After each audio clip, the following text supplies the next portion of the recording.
other, but the very best way is to go live. Cheers with the Kiltz cup. Cheers to Cherish for joining us, and welcome. And we got some people joining us tonight. We'll get some questions, hopefully. Cool. We'll do some shout outs. This is really an hour plus or minus whatever it is. And I'm really excited because I have been inspired by Cherish for so long now through Bella and more and the Steak and Butter Gang. It's what I went to help me learn more about what's going on in our community. But welcome, Cherish, and thank you so much for joining us. How are you today? I'm great. How are you? I am very good, very good. I got my my 10-minute nap in today, so that was Nice. good. And I played doing some videos today, and I'm doing my fast starting. I do it the first week after I can't do it midweek. I got to do it on Monday, but I'm not doing my 3-day fast yet. But Oh, not yet. That's right. You guys are going to start on the 1st. well, yeah, it's everyone's I said the first week for me because I cannot start at any day of the week. I'm a Monday guy. Like Sunday is my prime, and from there I can do my fast much easier and stuff. So That makes sense because then if you have, obligations on weekends or, family gatherings, you can enjoy those and then you can go right into it. Yeah. That's great strategy. Well, I'm inspired by Cherish because she's been carnivore. She got me off coffee and inspired by that. And maybe you can tell a little bit about yourself and where do you live and what got you into this crazy world Yeah. of carnivore. Yeah. So I'll give you guys the elevator speech because, it's a long story, but I live in Illinois, so I'm in the Midwest.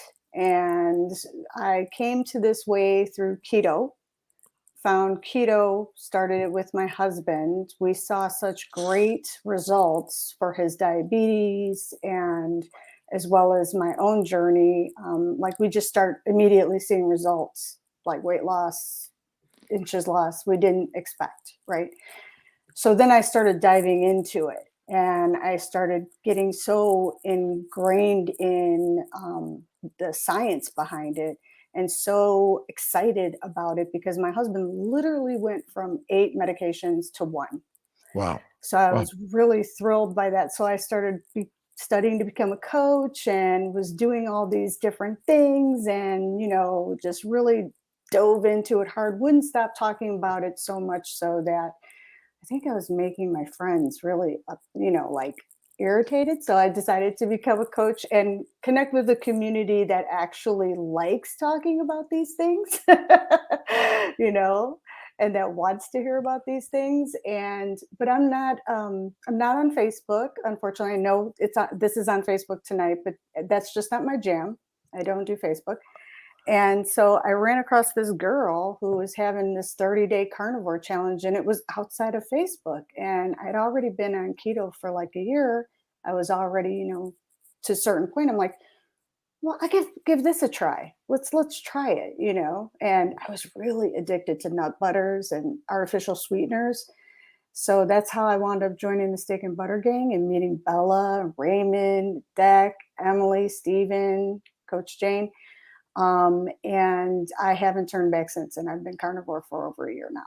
And your health and wellness, were you suffering from anything in particular, or was it just your husband really, or what have you found the benefits? Yeah, that's such an awesome question because when I joined, I didn't think I was suffering from anything. I mean, I didn't sleep well, but that's supposed to be what moms do, right? We don't sleep well. Right. So, but then I discovered through just hanging out with the Steak and Butter Gang and learning the way we do things that I could fix my sleep. And I did fix my sleep. I sleep 6 solid hours, deep sleep. Before I could hear like a pin drop and I would wake up. And now I sleep nice and solid, 6 hours. Occasionally I take a nap, just like what you say, like sometimes I take a nap, but for the most part, it's 6 hours, very restful sleep, and I couldn't be more thrilled about it. And how obviously your husband went keto. Did he go carnivore? And He's carnivore-ish. He still likes those sweet things. Like, I have to introduce him to your ice cream. Maybe that'll get him away from those really heavy, heavy duty, like sweetened cookies that he likes to eat. They're keto cookies that are freshly made from the bakery. I buy them for our kid. And They're the kid a- loves it, and and your the kid husband loves loves it. it and he loves it, right? So, but other than that, he's pretty much all meat based. Yeah. What do you have? What's your day job? And is this sort of kind of counter to a lot of the other stuff you do in life? Yeah, so I work in the managed care industry, actually. I am a PPO manager by Mhm. trade, and I actually work with a lot of doctors and hospitals. So you're in the healthcare industry in Yeah. a lot of ways. So, Mhm. how's is do you are you seeing sort of the conflicts that we see in medicine and healthcare and how a standard diet is playing in the ills of everyone? Yeah, absolutely. I definitely see that. There's only, my line of work, we deal with a lot of injury. So there's not a whole lot of preventative medicine. However, we do have some practices that are starting to kind of switch to that mindset of, if you can help somebody be healthier, metabolically more healthy, then the likelihood that they'll get re-injured goes down, or Mhm. that the fact that they would need a repeat surgery goes down. So yeah, so I kind of, really love to talk to those type of practices, and I just love hearing all the different science behind surgeries that they come up with and things of that nature. That stuff to me is fun. Yeah, but the managed care industry is pretty much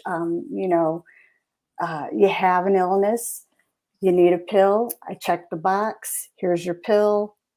Here's the Go. standard Right. treatments, Yes. it's just diagnosis, disease diagnosis, drugs, dissections, and more. Right. But tell us a little bit about your coaching and how you kind of got inspired to start coaching because you're doing the diet, Hmm. and who was your inspiration to start sharing and encouraging others? So I started when I was so ingrained in, like, learning all the new things about keto and carnivore, and started talking to my friends. I actually considered going back to school and getting my master's to in nutrition. But I quit. I would reach out to certain people in the space, and the first person that I got a chance to talk to was a person by the name of Amy Berger. Do you know who that is? I don't. Okay, so do you know who Eric Westman is? Yes. Okay, so Oh, Amy yes. and Yep, yes, yep, so yep, I Amy do. and Dr. Westman, they collaborate a lot. And she was kind enough to have a conversation with me. She is a nutritionist, and she went to a little bit more of a progressive university, from my understanding. Like, they had more forethought thinking. They weren't very, like, traditional. However, she did tell me that, you go back to college, you're going to have to learn the traditional ways. They're not going to teach you what you want to teach. She said you should just become a coach. So yeah, so she encouraged me to become a coach, and then I went ahead and started my certificate from there. Hmm. And tell us how you're incorporating that into your lifestyle today, and is it through Bella's, or are you doing other things too? Is it one-on-one? Are you doing group coaching? All of the above. So I, coach mainly throughout the Steak and Butter Gang. We do our group coachings. We have all different kinds of calls. In fact, I can provide you guys with a link if you'd like, for when we get a chance. I can give you a link to her group. But yeah, most of the coaching is done through the Steak and Butter Gang. We also do one-on-one. Yeah. And What then we do sometimes we go live on YouTube. We're going live on YouTube on Sunday. As a matter of fact, the coaches are coaching each other. are you using YouTube primarily? Are you doing an Instagram? Is that because I see a lot of great stuff on Instagram, by the way. Thank I you. love it. Love it. Yeah. So I'm primarily on Instagram. I am dabbling in YouTube now. So I'm trying to get a rhythm of how often I can put stuff out. And tell us a little bit about your daily dietary regimen. Okay, so right now I'm doing alternate day fasts. So that's anywhere between 32 to 42 hours of fasting. And basically, the way I do it is it's almost like an extended OMAD, right? One meal a day. So if you eat in the morning, yeah, early in the morning, and you have your meal, and then you just wait till the next evening, and you Mm. can get a nice 32-hour fast in there if you time it just right. So that's kind of what I've been playing with. And as far as the meals are concerned, I really am starting to get back into just really loving steak. Like steak is got to be a part of at least one meal every day. Little bacon on the side is always nice. Bella's egg pudding is great. Scrambled eggs are great. And then every now and again, I get fancy. I just did a reel this morning where I made uh, poffle is what I called it. Poffle. A All right. poffle. So What's it's a a poffle? it's a pork rind waffle. Okay. Oh, So okay. you take And egg yolk, you take pork rind, panko, and a dab of butter. Mix it all together. Get a little mini waffle, iron out, throw it in there, and then voila, you got a so poffle. it's crispy, a little Yeah. crispy, I imagine, right? A little bit.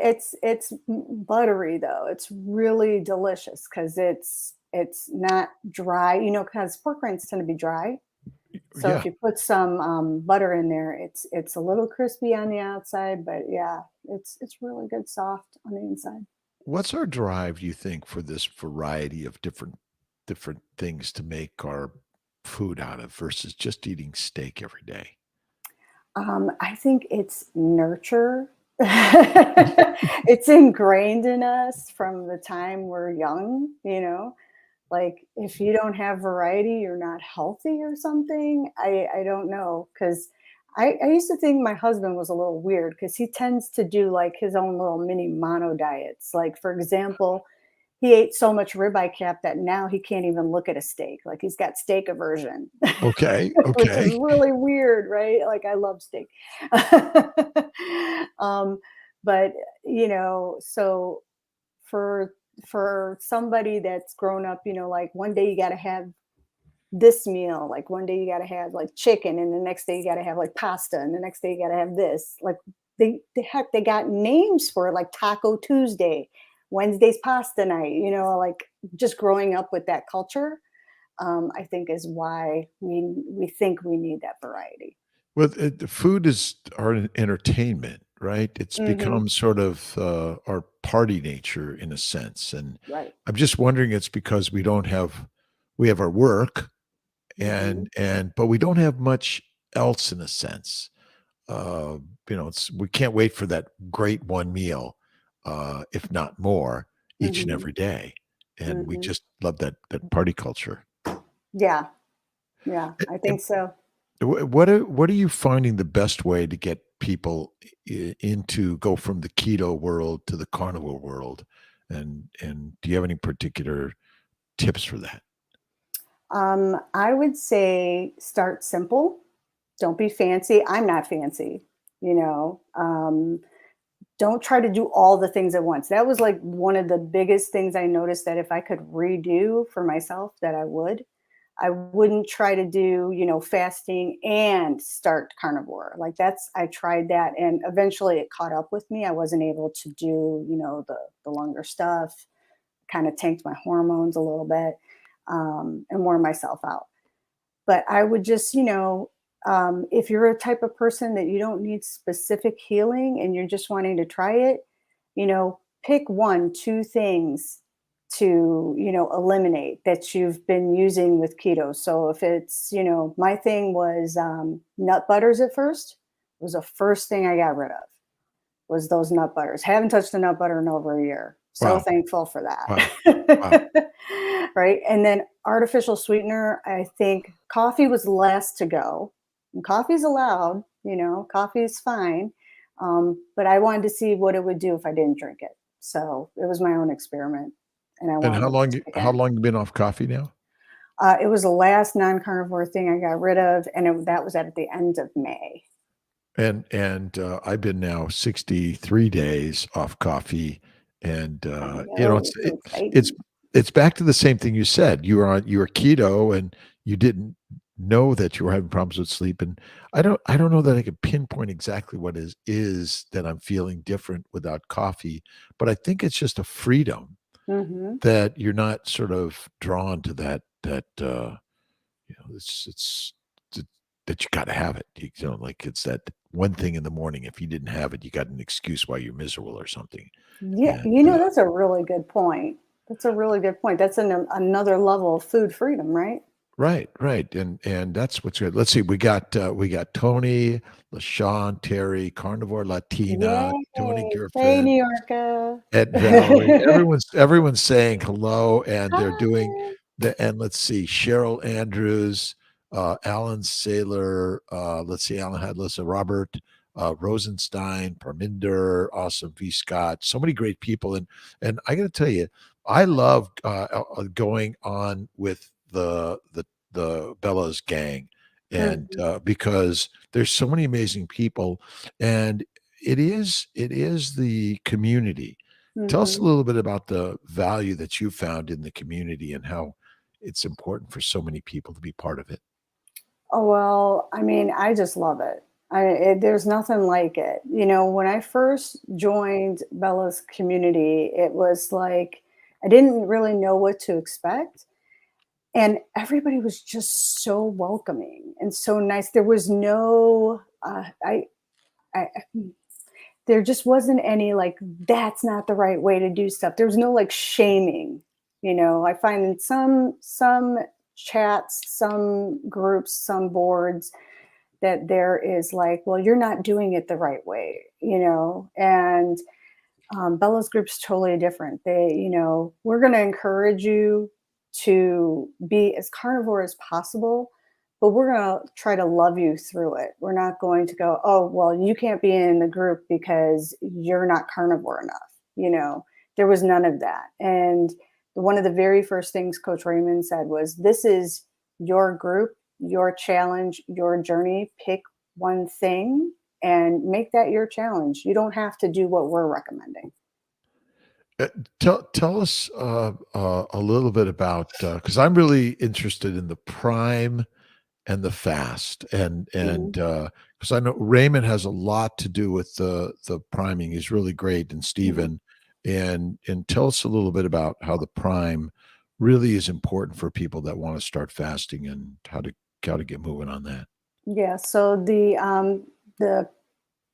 the priming and fasting is the brainchild of Coach Raymond Najan. He was in our group, and what he teaches us how to do is how to prep for these long fasts so that you're fully nourished. Priming allows you to be completely nourished, so that you're not white knuckling through fast. Now, that doesn't mean you're not going to have hunger, because you might have some suggestive hunger. You might even have real hunger, but it's usually like what he calls a distant church bell.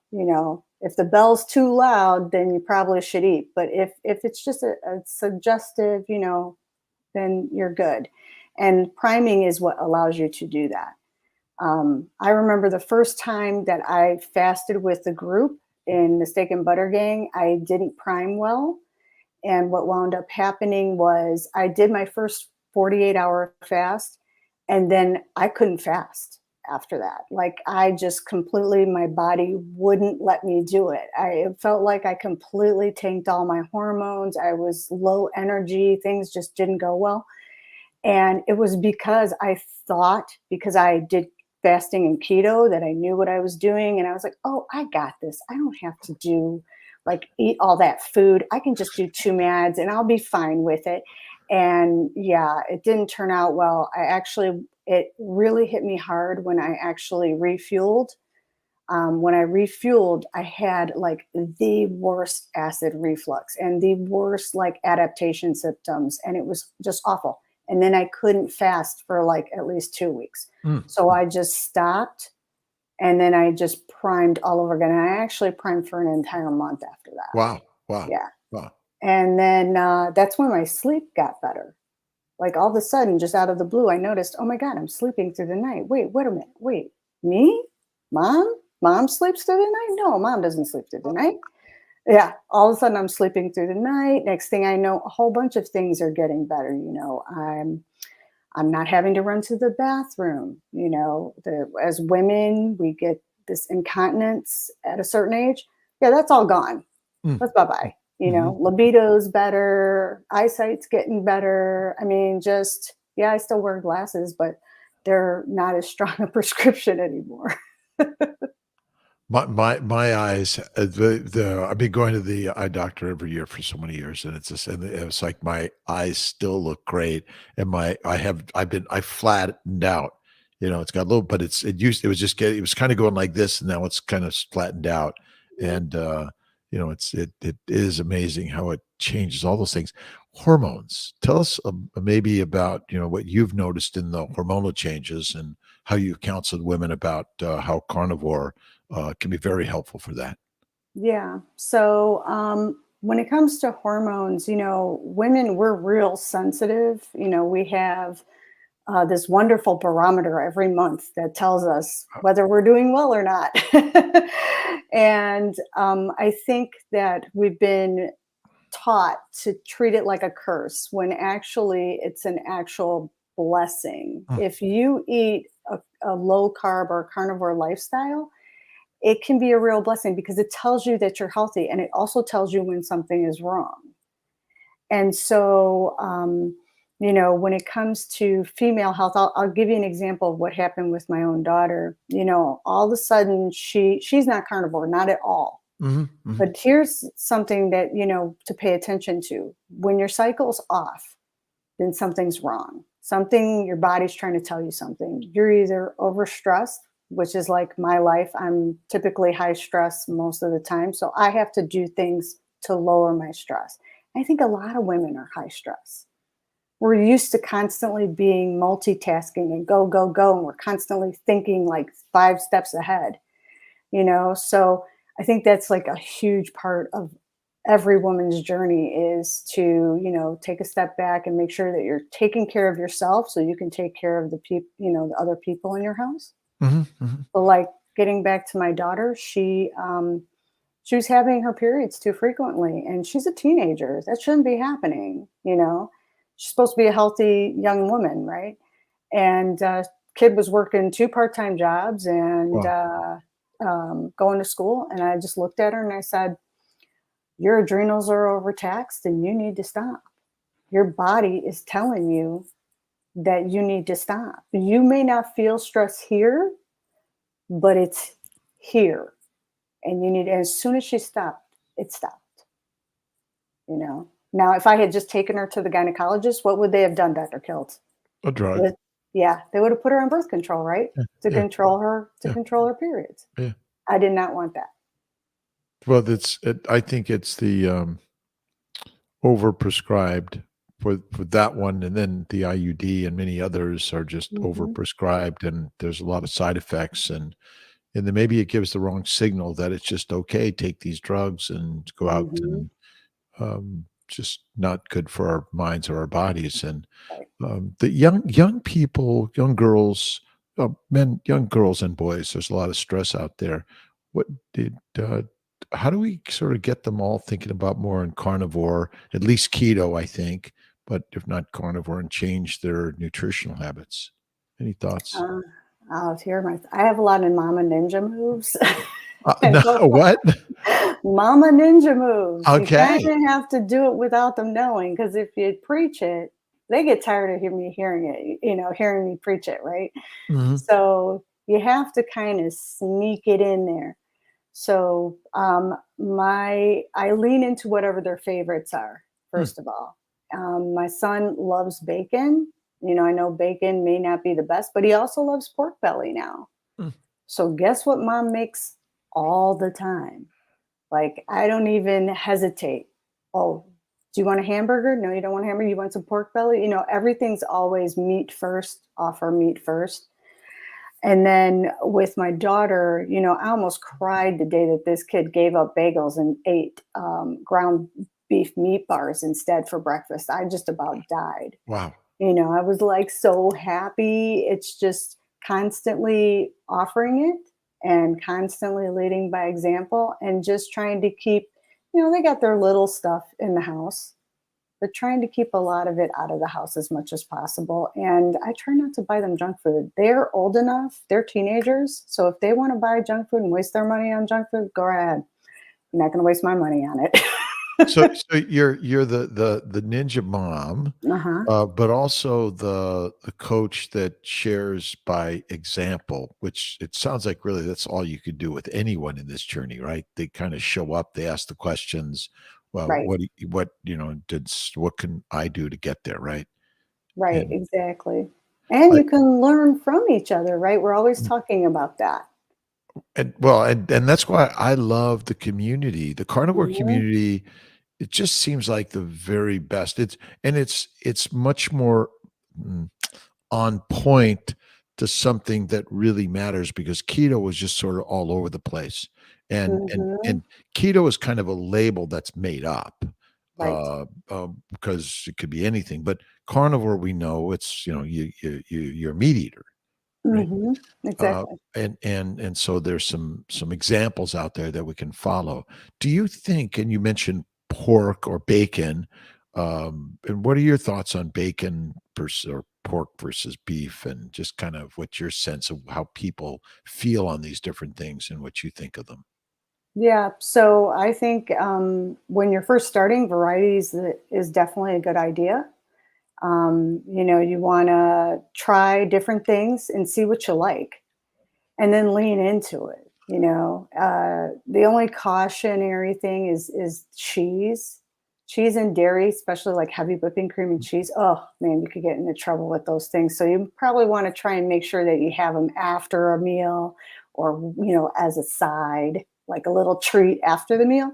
But yeah, whatever you love, and don't be afraid to try new things. I was so into the different cuts of meat. Like, when I first started, I was like, okay, I gotta have, a Delmonico steak, and we gotta try the Denver steak, and we gotta try all these different cuts.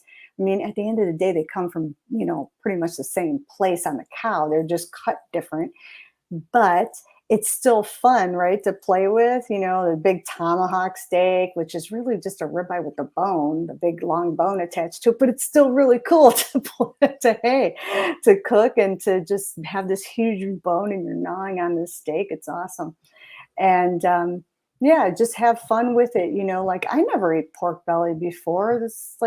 I think I started eating pork belly like only 6 months ago, and just trying different things. And it's fantastic. And even there was one stint during my carnivore journey where I couldn't get enough fish. I think your body tells you, like, you go in these little different phases because of your body now needs something different or may need something different. And so if your body's craving it and it's carnivore, go for it.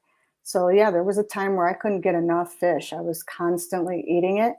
And I would have maybe a little bit of beef, but I was mainly eating fish. And then all of a sudden I was fine and I just went back to steak again. Do you have any opinions on fish? I love fish. I actually want to try, Bella features on her YouTube black cod all the time. Mm. That's probably going to be one of the ones that I'll try next. But I love shellfish. I love crab. Crab's delicious. That's my favorite shellfish. Shrimp is good. With And lots of butter, of course. of course, but it's got to be real butter, not that stuff that they serve you at the restaurant, because you have no idea if that's Right, real. I always tell them, "No, no, no, no, no, no, I don't even know what this is," and, Right. I yeah. bring my own. Yeah, well, I go to a few restaurants, like 2 or 3, that's about it, and they kind of Mhm. like they already know because I have the same thing every single time, And Mhm. so they make sure all those particular things. And sometimes Yeah. if it happens to be someone new, they just like, okay, what's going on here? And Yeah. and but there was a question, and I'll get back to it from Parminder about you maybe ask this now and I get to the next one is fasting. How often do you just do in general, do you do 23-hour one meal a day, or do you do two meals and three meals and you mix it up? And tell us a little bit Yeah, about I that. usually mix it up with the 2 meals and 1 meal. It depends. If I don't cycle anymore, but I do ovulate, if that makes sense. I had an ablation, so Got it. understand Right, why. right, Okay. right, Yep. right. You don't have a menstrual period, but your hormones are still cycling as if you should. Yeah, Right. which is good times, people.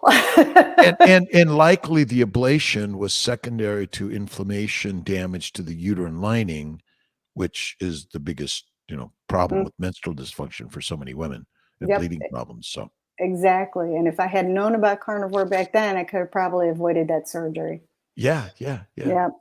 But yeah, so on those days, I may do 2 mad, may do even 3 mad, sometimes even 4 mad if I'm really hungry. But for the most part, I'm one right now. I'm 1 meal a day, trying to do alternating fasts. And if I feel like I'm having a phantom period, it's usually like 2 meals a day. So I alternate. I go with my hunger. And how important is this fasting, do you think, for people who are strictly carnivore, really good at the carnivore meals? I think if you're really good at the carnivore meals, you don't have to fast. It's not required. It's just another tool in your tool belt. Fasting is really good I'm like after the autophagy of it.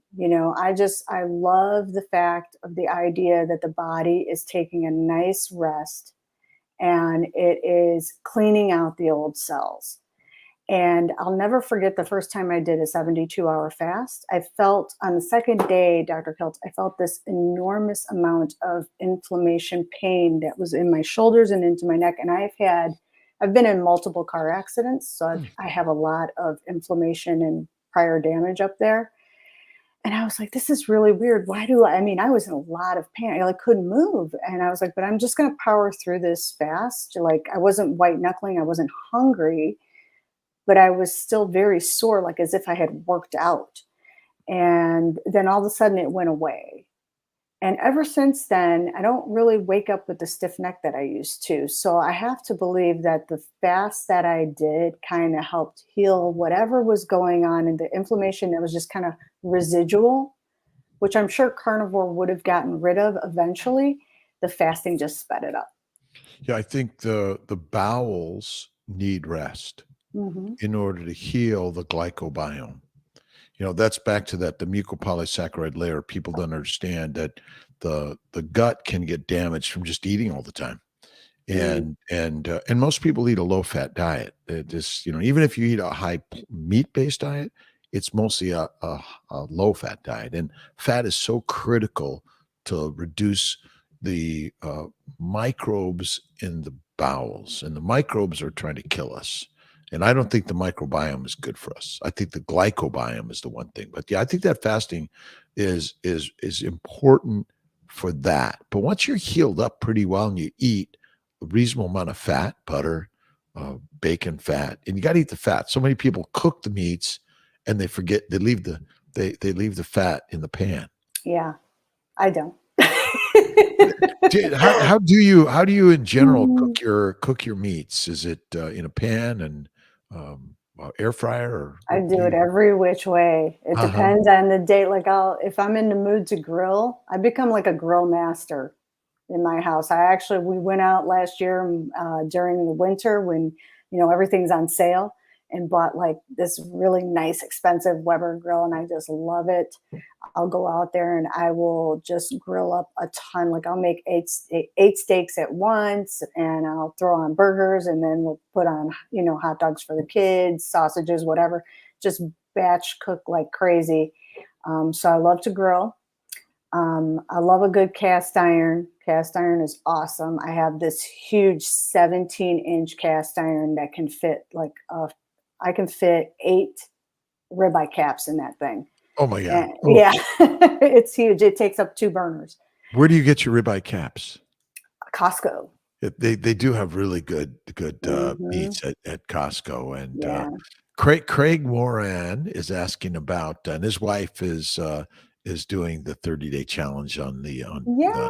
Vela, and wondering about the best way to cook pork belly. Any pointers? Oh, okay. All right. So in fact, I'll be doing a video about this pretty soon. I haven't done it yet. It's going to take me a minute. But pork belly is awesome in the air fryer. The Costco comes in strips, right? So, in fact, I think Bella just showed they come in a big package and they're stripped. So you take the pork belly and you air fry it. It's so simple. It's You can put some Redmond's, kosher salt on it.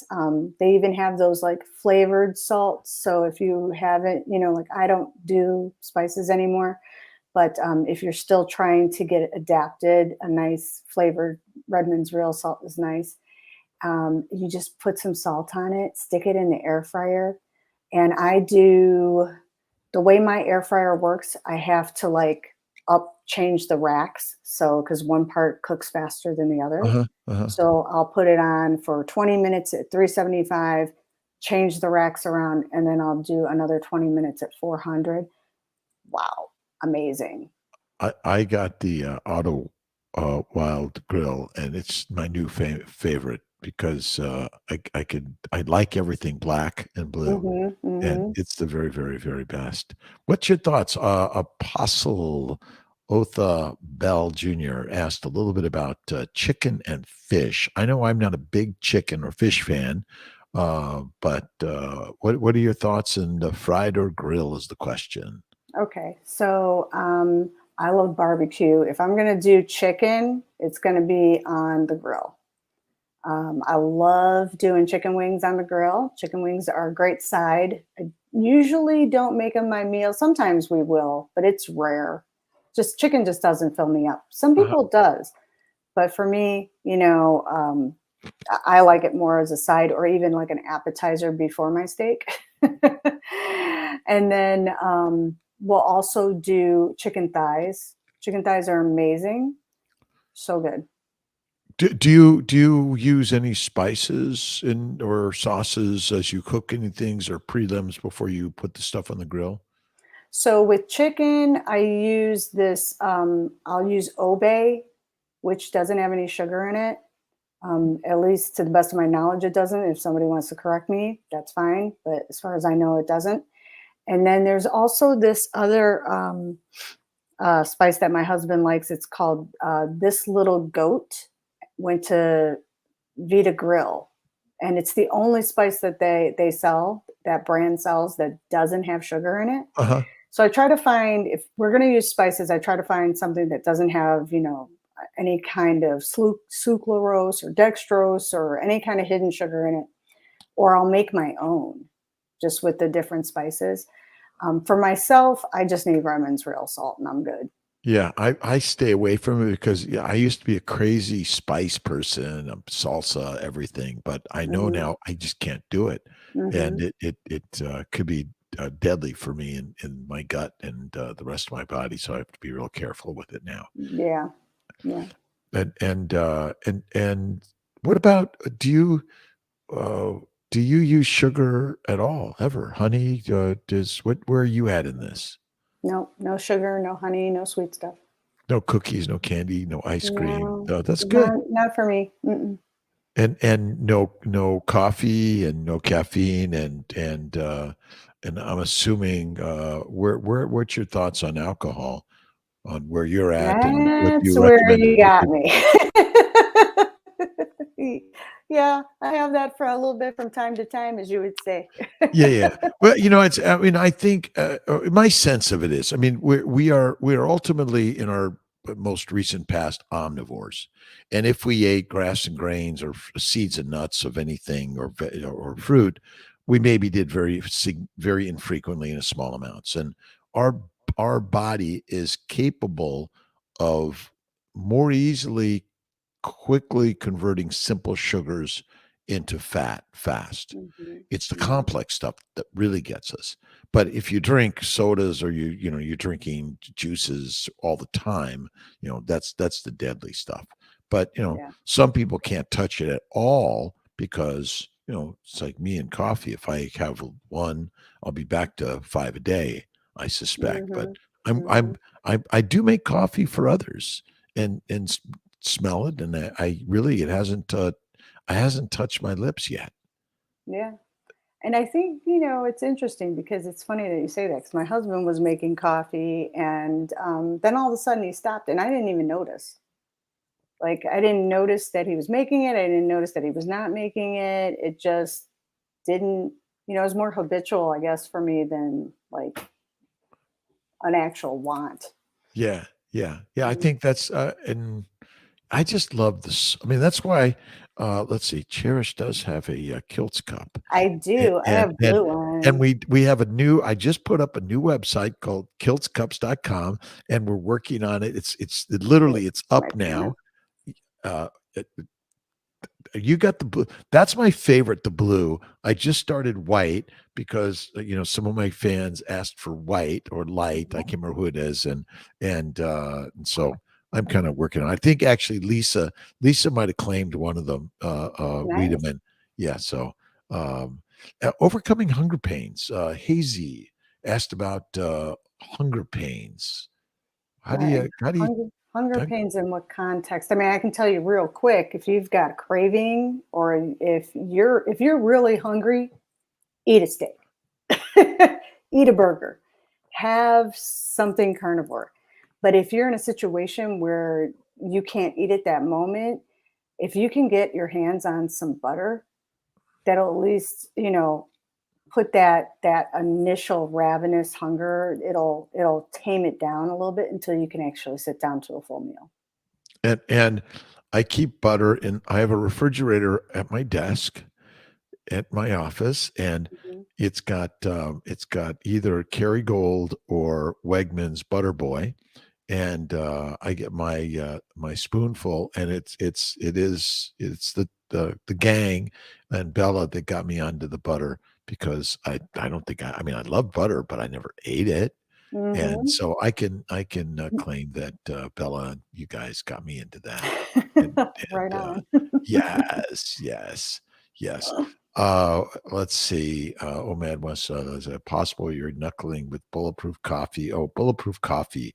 Yeah, I mean, I used to add, cream, but mostly I'd add butter. Butter was really it. The only thing I put cream in is my ice cream, Mhm. and that's it and Yeah. that's it. And so when you're going out to dinner, what's your thoughts when you go out to restaurants? Well, how do you manage that?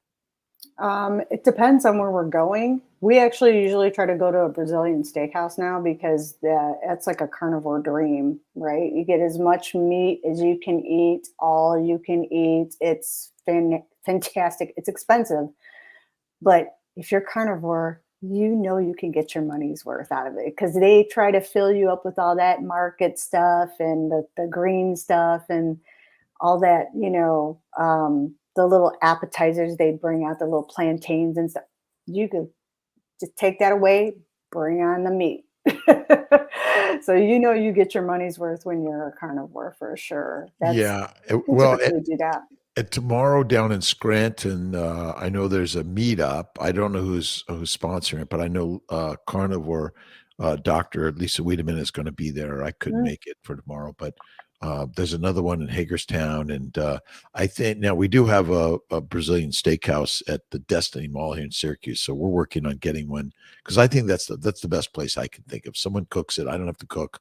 No one has to do mhm. anything. Everyone pays, and it's one. And that's it's done and so great to do that in so Yeah. many ways. And um, what's been the biggest challenge for you on this carnivore journey?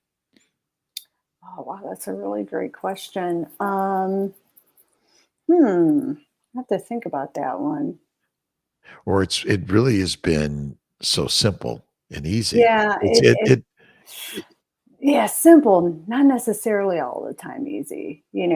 I think Probably once you start into it. I think the hardest thing is dealing with other people that don't understand, to be quite honest, and keeping your mouth shut. There you go. That's the hardest thing, is to not say anything. I have friends who are suffering from certain ailments, and they're really good friends, and I want them to remain really good friends. So I try not to overstep that boundary. They know what I do, they know what I'm about. And I kind of feel like, well, if they want to know, they'll ask me, you know? So when it comes to food and kind of, I try to stay away from like talking to non carnivores unless they ask me, because if Mhm. you start proselytizing, it falls on deaf ears anyway. Yeah, I think that, share the story if they ask. Hmm. It's interesting because people call me as a doctor and ask me, they tell me their problems in the sense of fertility and and I ask them what they eat, and it's quite often healthy, clean, organic, and that's kind of it, and it's protein, um, and we don't remember what we eat. We don't, Hmm. what we eat is our a definition of keto or healthy, or organic, but it really isn't. Let's see, I ate steak with some butter and blue cheese on it tonight, Hmm. Hmm. last night, the night before, the night before, the night before, the night before. But I found, and that I am pretty boring. But I do once in a while have French fries and a martini, but it's almost 2 sips and that's it. And then I have my ice cream from time to time. But, Hmm. each person has to find the place that they feel the very best on this journey. Right. And they've healed and things. And that's it's hard for us to change our nutrition, diets, religions, political, and our social environment, Right. right? Exactly. I think I was talking to somebody the other day, and I used to be a beautician a long, long time ago, like long time ago. And there were three things that we were taught in beauty school not to talk about: race, religion, and politics. And I think food should be the fourth thing, Yeah, yeah. because people are really sensitive when it comes to what they eat, and if you try to talk to them about it, because you think they're curious, I sense a lot of times some defensiveness, because they know what they're doing at home, and there's probably, some not so great eating habits. And so that defensiveness, I think, comes out because of it. I don't know. It's just so weird. People are so funny about food. It's really strange to me. Well, it is, and it's our culture, right? We Mhm. we grow up with these things, and I'm Italian of ancestry, and that was big. I grew up in LA. We ate a lot of Mexican food and Asian food and everything food, and it's the party of life, and so that is the challenge. And I know for as again as a physician, I like, okay, you called me, I called you, but you wanted an appointment, and you want me to help you change, and here's some ideas that can do it. Mhm. But I think we plant the seed, but it's we plant the embryo. It's better, There you go. right? We That plant the fits. embryo, right? And yes, what are your goals in this carnivore journey? I see you venture out on YouTube, and Mhm. tell us a little bit more about what your thoughts are. Yeah. So I'm in this for the long haul. Like, I want this to be my lifetime career. Like, I want to do health coaching and help people and spread the word of just getting folks on a real animal based diet. I want to do that for the rest of my life. Various mediums, YouTube is great. Instagram is great, but coaching is really where my heart is at. And I just love, love, love hearing people's successes, their struggles, and helping them find the best way for them. That it just fills my cup. I love it. We're giving, the more giving Mhm. to others and sharing ideas and information, but, because I could tell you, keto was great and, but carnivore is just like simple, easy, Mhm. it's streamlined, it's the magic, I call it. It's the master class. Yeah. Keto is pedestrian Mhm. and for the masses, but carnivore is for the masters, and each and every one of us pretty much has the same body, the same cells, the same Mhm. metabolism, the same function, right? Everyone's trying Mhm. to sort of come up with this complicated ideas of health and wellness and what to do. But this is like the magic, Mhm. that every disease we suffer from is simply poisoning from a plant, Yep. and that's it. Yep. I love it when you say that in the morning. It just because it makes so much sense. It's like, all these drugs that are illegal, they're all made from plants. Everything, everything, and so then it makes you wonder, well, maybe there's a lot of other chemicals and drugs in the plants that are healthy for us that Mhm. maybe are part of the reason why we're all depressed, angry, sad, suicidal. I go down the list of psychotic. And Mhm. what if every disease we suffered from is strictly uh, an allergic reaction, one, or a chemical reaction of a plant medicine? Really, herbal medicine is all plant based, and that's where we developed our pharmaceuticals from. So, what? Exactly. I mean, it stands to reason.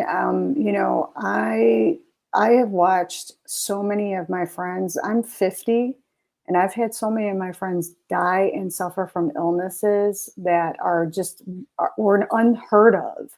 Yeah, I know 3 people who died from brain tumors. That my mother never knew 3 people who died from brain tumors. I mean, there's something really wrong with, when this whole thing with how we put sugar in everything and how they mess with our food and they make it more palatable and all the stuff that they put in it that's not natural. And like you said, the plants, what they're putting on the plants. I mean, it's just bizarre that you have so many people. My generation is going to be the first generation that's not going to live as long as their parents made it. That's scary. That's a real statistic. And that's really frightening. it is. Again, let's see. I'm 66.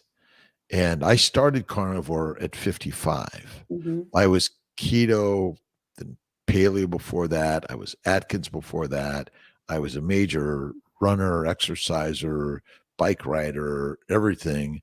But I looked good, but I didn't feel good. Hmm. And not once did anything I learned come to fruition. The only thing, Atkins it was really the greatest thing in our time in the sense of, easy weight loss, but we blamed fat, and being fat is the cause of all disease. Hmm. And we've all been brainwashed, and it's just such a miraculous thing to me how simple this whole thing is. But the truth is, the plants contain their own toxins. Hmm. 98% of the poisons are not laid down by humans, but they're made by plants, Yeah. right?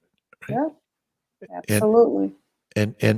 and we're my daughter would die to a banana and an avocado. And so ultimately the fruits and vegetables, seeds and nuts are the allergic creators. Yeah. And throw one other thing at you. Where do you put exercise, and what's your sort of routine? Do you have any particular? I don't think Bella says no, and she Yeah. doesn't. I remember right, and She's I'm doing a little. She's doing a little eh, these eh, days, I w- think. well, if you There's want a to lot of build, hiking. yeah, well, that's so. What's your thoughts on exercise and health and wellness? Movement is great. If you can move, that's awesome. I walk every day. I actually walk while I'm working, because carnivore has given me so much energy that I just couldn't sit still. Like right now, I'm sitting for this live, but I'm sitting on a yoga ball. I've always sat on a yoga ball. Are you sitting on one too, Dr. No, Kill? no, wait, no. But I sit on a stool at work Uh-huh. and at home because I'm always standing. I don't. There's never a back on a chair that I use, Mm-hmm. because we have a back. We don't need a back on a chair because when you have a Right. back on a chair, you slouch, Right. and it changes it makes the improper anatomy of the back, and so really our posture is so critical and important. And I'm moving off of my stool, but at work I have a rolling stool. So I actually kind of roll on my stool in my office, but I mostly get up and I do all those fun things. And I Yeah. like, but you're right. Movement is motion and motivating. Mm-hmm. And exercise is not necessary. And I have my fifth cause of all disease is excessive exercise. I think that Mm. excessive exercise is deadly for us. But if you want to be like a marathon runner and like win a gold medal or something, that's your goal. Mm-hmm. You got to do it. But Yeah. ultimately, in the sense of health, creativity, and motion, and working, and even just home work. I have a house down in Sarasota, and I was there as I was. I felt so, I felt so proud of myself for cleaning the back porch and mopping it, and just Nice. doing the grill and really cleaning everything but it was motion, Yeah. and housework is motion, and That's all right. those sort of things. And maybe in our modern world, between um, watching TV and driving in our cars and going to work and sitting around and then getting home, making dinner, and then watching TV, there's nothing we're doing creative. What can we do to inspire the creativity of our humanity? Right. Exactly. Exactly. Yeah. And So we need to do more of that. yeah, absolutely. Like I said, there was one day I had a really tough day, and it was the day that you went live on IG in your studio and were making the cups and just chatting with everybody. And every now and again, you look at the camera and go, "You guys doing okay?" And and I just sat there. And for anybody that's in the chat right now that was there that day, they'll know what I'm talking about.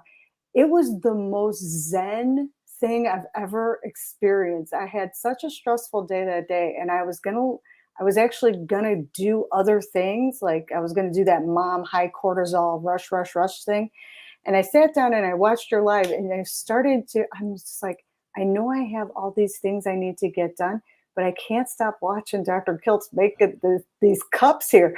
It's just totally like zen. I'm like, felt like we were meditating together as a group. It was great. And that I get that just sitting and watching in the groups.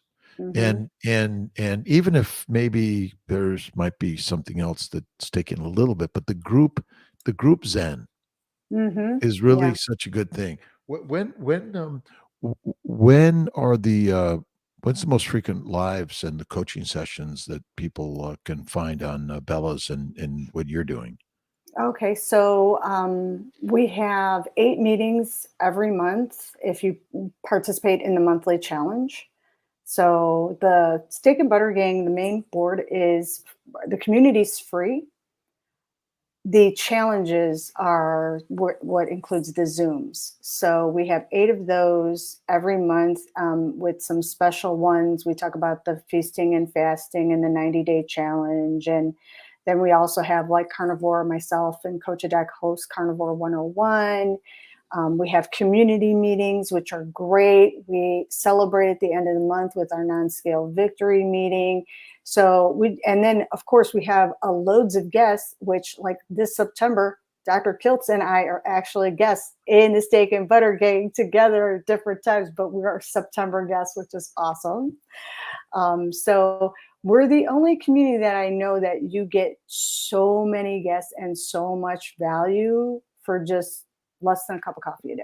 Well, it's $30 a month, and I'm a Yeah. member every month, and because it's such a valuable place to go. And I'm not there every week, and I try to get there as much as I can because we're all sometimes but I got a chance to share my non-scale victory, Yeah. which was like, what is a Mhm. non-scale victory? But and it was like, for me, it was off coffee, but Mhm. it really is, again, the community, meat based, and Susie loves weightlifting, and for me, I did not work out for 10 years, and I just started working out again, but light stuff, light bike, when I go to Florida, I love just to get on my bike and just go to my beach bike and go around, and Mhm. it is so great to do, but it it's the it's the community. It We need is. a community. Yeah, we do. Because there's a lot of folks out there that think we're all gonna my cousin's like, okay, well, I'll see you when you die from a heart attack. I mean, that was her comment to me. So there's so many folks that don't understand this way of eating, and it can be quite lonely if you're if you don't have a household that supports you. So it's good to have a community. And I used to go out to dinner almost every night, and I'd Hmm. have a glass of wine or two, Hmm. and this the communities. I mean, you can go on and find a community every single night and listen. For me, even when I'm in my pottery studio, or if I'm in my motion studio, I'm listening to a YouTube video on something about carnivore, on science, on health and wellness, on inspiration. Um, it's such an important thing for humans to do, because really the beauty of this carnivore journey, it's not just about what you eat. It's Hmm. it's about a greater lifestyle. Absolutely, because it almost leads you to want to see what else can you do, what else can you try. It kind of like inspires you. You're almost like your own. The one thing I really loved, even about keto, was like, oh, this is like a science experiment. Like I can, what else can I try? What else can I do? So like I got into, you were talking about Wim Hof, just recently, right? So, I'll do the Wim Hof breathing every now and again. Love grounding. Grounding is so simple. Just going outside in your bare feet, go hug a tree. It's so easy, and it doesn't take long. Getting sunlight in your eyes every morning doesn't, it's free, and it does wonders for your circadian rhythms, and you just feel better. um, and then I think I am going to start dialing, like I've dialed down my showers. So I take cooler showers, but I think I might start really, Dr. Rimka really recommends that you just skip the cold shower thing and just go ahead and immerse in a bath. And she's right. I mean, the science says that, you got to hit that nerve back here. You got to hit that vagal nerve to get those huge benefits. So I might be trying that this month. I think it'll be a good way to prepare myself for the upcoming Midwest winter. I live on Skinny Atlas Lake, and I have been in the lake Hmm. after my hot tub, but I haven't done that in a while. But I've been doing cold showers. I just go right in it, and it feels amazing. And I think that the Wim Hof breathing, and this is where meditation and prayer and visualization. I ask Hmm. people, "What are you reading? What's your favorite book?" And what do we immerse our bodies, our minds in our lives? And Hmm. that's the part that I think is so inspiring. When Bella's out on a hike with Chafee, and again, but to watch all these our favorite coaches and cheerleaders and inspiring, to share some ideas that are like out of the usual and customary. Because you go to the doctor, it's it's a problem list. It's not a inspirational coach and cheerleader. Really, the doctors should be switched out for coaches and cheerleaders. Unless they're like you, then Well, it's well, fine. it's but I that's the part I think I've learned the most in this business. It really is. If Hmm. you really want to get to help more people in this world in health and wellness, it's learn, just be a coach. and a cheerleader at the same time. Yep. That's the part. Um, and so, how can people find you, Cherish? Okay. So I have Instagram that's right here at Cherishing Your Health. I also do a YouTube channel with the same name, and I also share a YouTube channel with the two other female coaches in our steak and butter gang, Coach Adek and Coach Emily, the Butter Dish Gals. And we are actually coaching with our other female coach, Coach Jane. This Sunday, we're going to be going live on YouTube. We're going to teach Coach Jane all about priming. So if you guys want to join us over there, you'll get to hear firsthand coaches coaching other coaches. What time? It is going to be at, I think it's 11 Eastern or 11 Central. I have to double check. I'm the one who scheduled it and I can't remember. Well, and the beauty is obviously we're all live together. And Mm-hmm. it doesn't matter where you're at. It's the people from all over the world are joining Bella and there to Isn't that learn. incredible? It is so incredible, and that's the part that Parminder and V, and I mean, so all these amazing people are sort of. I Mhm. always say we're co-leading together. This, it's like hit the like, the follow, whatever it is, but really we're co-leading because I'm learning as a doctor. I've learned so much from my own community, my Mhm. patients, Mhm. and interesting. We doctors and scientists are so dogmatic, and um, how important is the science in this? Do you think? Do you need to know the science in order to get the benefits Yeah, from this? yeah, no, I don't think you do. I mean, it's fun. It can be fun. I love, okay, one of the things that really intrigues me about this way of eating is I love when two really smart scientists get on a round table and just debate each other. Not they have this really intelligent debate. I mean, I could sit there and watch that for hours when you get two guys across from each other that know what they're talking about and just start really talking the science of it. That to me is awesome. But do you need to know the science? Do you need to understand everything of why it works? No, it's all anecdotal. Somebody asked me in the steak, and it's so funny you asked that. Somebody asked me in the steak and butter gang last month, show me the science that this is going to work. And I said, I, it's all anecdotal, We're looking at her. right? I said, I can't show you a study. I said, but my mother-in-law just happened to be sitting next to me and I helped her reverse her type 2 diabetes. So she's no longer diabetic and the woman's 76 years old. Okay. And that is exactly There's your the proof. the the the nail hit on with the head of the hammer or something like that. But it is amazing because yeah, I get those questions all the time, and I'm like, well, it's because it's worked in experience and science is theoretical. I hope everyone Hmm. knows that. Hmm. Lions don't look around for the right nutrition. They don't like wonder whether or not they're getting enough calories. We overthink all of this. Hmm. Exactly. We That's all it is. It is we are live science, carnivore Latina. We love you. You're the Hmm. best. And it just Yeah, she is. it is they see nutritional science. There's also science, even all the science that I've learned. And I take all these tests and I have to do all this stuff all the time still in order to prove myself. And Hmm. yet, when I teach medical students about this crazy stuff, I tell them, do not put any of this down on a test. You will Right. fail. You'll And fail. so, and so it's so sad that we're actually still propagating a diet that causes disease. Yeah, That's it the sad is. part.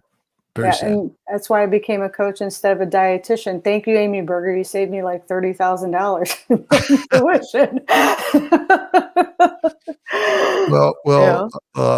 Cherish, thank you, thank you, thank you. I know we go on for hours, and Yeah, we I could. appreciate everything you are doing and the whole steak and butter gang, but all the others that are within this carnivore and keto and health and wellness community. And again, welcoming in everyone, vegan, vegetarians, Mediterraneans, wherever you're at on this journey. You know, we're sparking some conversation of ideas that maybe will change your life if you're suffering from something, and if you know someone else that's been suffering. And I know for myself, when my best friend Dave died of cancer and he was healthy, I knew Mhm. something was up. And what I found Right. is this is the simple answer. It's called Occam's razor. The simple answer is the one. So God bless. Exactly. Thanks Thank everyone for joining. you. Enjoy. God bless. See you guys later. Bye.